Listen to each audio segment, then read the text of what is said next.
Assalamualaikum warahmatullahi wabarakatuh. Saya atas nama Muhammad Royan dari kelas 12-3 ingin menjelaskan tentang bab 3, ketimpangan sosial sebagai dampak dari globalisasi. Konsep ketimpangan sosial tidak dapat dimungkiri bahwa ketimpangan sosial merupakan fenomena masyarakat yang bersifat global. Fenomena ini terjadi baik di negara maju, berkembang, atau terbelakang. Proses globalisasi ekonomi juga mempunyai kecenderungan mempertajam perbedaan kelompok maupun dan tidak mampu. Demikian juga di Indonesia, ketimpangan sosial dapat menjadi ancaman keamanan nasional, sebab ketimpangan sosial dapat berakumulasi dan bersinergi dengan berbagai persoalan masyarakat yang kompleks dan dapat menjadi penghambat pembangunan negara.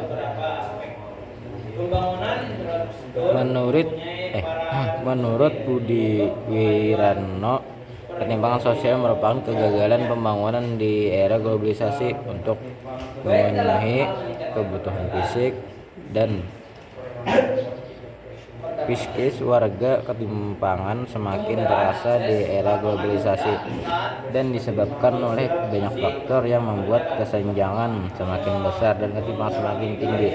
Ketimpangan ini dianggap sebagai kegagalan dalam pembangunan sehingga kebutuhan fisik dan psikis warga susah untuk dipenuhi. Menurut Jonathan Houghton, ketimpangan sosial adalah bentuk ketidakadilan yang terjadi dalam proses pembangunan. Ketimpangan sosial menyertai proses pembangunan di masyarakat. Proses pembangunan yang membutuhkan dana tidak sedikit, kemudian membuatnya dilakukan bertahap. Dimulai dari satu daerah menuju ke daerah lain. Pembangunan yang lebih utama dan pertama kali dilakukan adalah di pusat kota, yang kemudian bisa tampil lebih modern. Lapangan pekerjaan juga semakin luas dan membuat perbedaan pusat kota dengan pinggiran sekaligus di desa-desa semakin besar. Menurut Roy Catul Aswidah, ketimpangan sosial adalah dampak residual dari proses pertumbuhan ekonomi. Residual adalah adanya selisih yang kemudian memunculkan perbedaan. Selisih ini muncul seiring dengan pertumbuhan ekonomi. Semakin sejahtera kehidupan masyarakat, maka semakin banyak kebutuhan hidup yang bisa dipenuhi.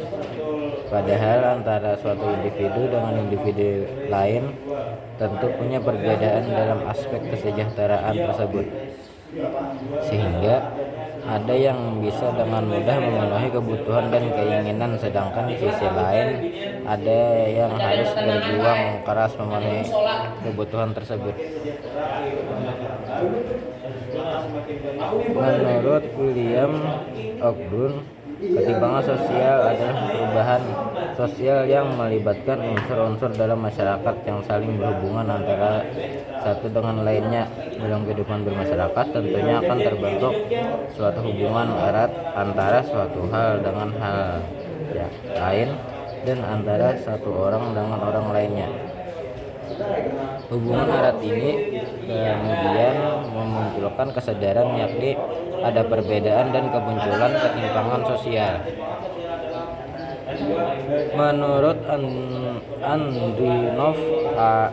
Caniago, ketimpangan sosial adalah buah dari pembangunan yang berfokus pada ekonomi dan melupakan aspek sosial. Ideal proses pembangunan dilakukan pada dua aspek, yakni aspek ekonomi dan aspek sosial. Idealnya proses pembangunan dilakukan pada dua aspek, yakni aspek ekonomi dan aspek sosial. Hanya saja untuk bisa sejalan tentu tidak mudah, maka paling sering dilakukan adalah fokus pada aspek ekonomi. Hal ini memunculkan adanya perbedaan dari faktor perekonomian dan memunculkan ketimpangan di masyarakat.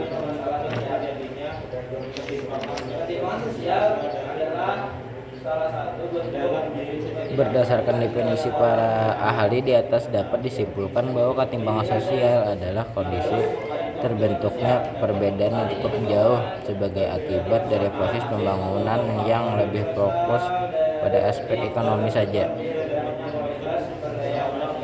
Faktor penyebab ketimpangan sosial. Munculnya ketimpangan sosial tentu tidak terjadi begitu saja. Ketimpangan dalam kehidupan sosial tidak terbentuk begitu saja tanpa memiliki alasan atau penyebab yang jelas. Ketimpangan ini bisa muncul karena adanya dua faktor penyebab, yakni faktor internal dan faktor eksternal. Faktor internal adalah faktor yang menyebabkan terjadinya ketimpangan yang berasal dari dalam diri setiap individu. Setiap orang memiliki faktor internal yang bisa berperilaku tidak adil maupun menang sendiri.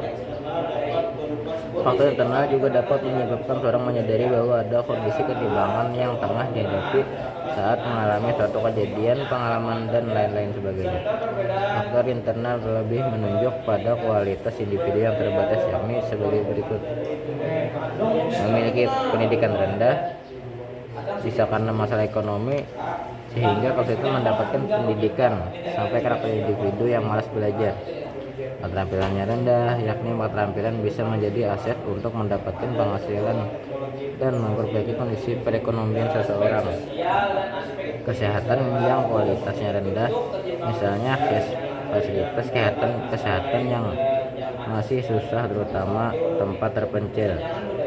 Hambatan budaya, seperti budaya kemiskinan yang membuat seorang terbiasa memiliki akses minim ke berbagai bidang, baik itu pendidikan, kesehatan, dan lain sebagainya. Faktor eksternal. Faktor eksternal adalah faktor penyebab ketimpangan yang berasal dari lingkungan luar dan di luar kemampuan seorang untuk mencegah maupun mengatasinya. Faktor eksternal bisa dalam bentuk kebijakan atau organisasi atau perusahaan, kebijakan dari pemerintah, dan sebagainya. Faktor kultural. Ketidaksiapan dalam menghadapi perubahan dan persaingan pada era industri digital tentu dapat membuat kesulitan dalam persaingan, bahkan bisa menyebabkan terjadinya cultural lock.